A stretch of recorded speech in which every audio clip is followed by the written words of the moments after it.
अल्हम्दुलिल्लाह आज मेरा भाई भी जा रहा है उम्रा पर। हाँ तो अस्सलाम वालेकुम मेरे प्यारे भाइयों और मेरी प्यारी बहनों, उम्मीद करता हूँ आप सभी खैरियत से होंगे।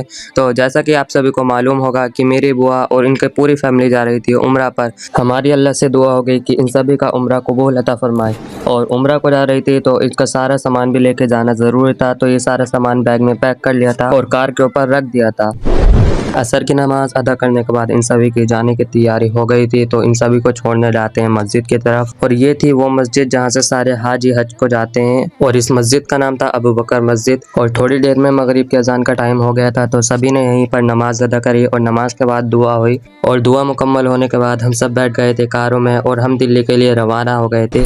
और ये थी दुबई की करेंसी। आप कमेंट में ज़रूर बताना कि 1 रियाल इंडिया के कितने रुपए होते हैं। हम दिल्ली के लिए रवाना हो गए थे, मगर रास्ते में सभी को भूख लग गई थी, तो हम रुके थे शिवा होटल पर। और फिर शिवा होटल पर आने के बाद हम सभी ने अंदर एंट्री कर ली थी, और एंट्री करने के बाद हम सभी टेबल्स पर बैठ गए थे और हम मेन्यू चेक करने लगे थे।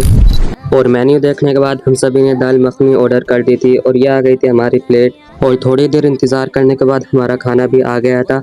और फिर जल्दी जल्दी सभी ने बिस्मिल्लाह कर खाना खाया, और खाना खाने के बाद हम सभी बाहर टहलने आ गए थे थोड़ी देर के लिए। और इस बेचारी कैट को देखो, इसको कार में ही रहने दिया था जिसकी भी एक कार थी।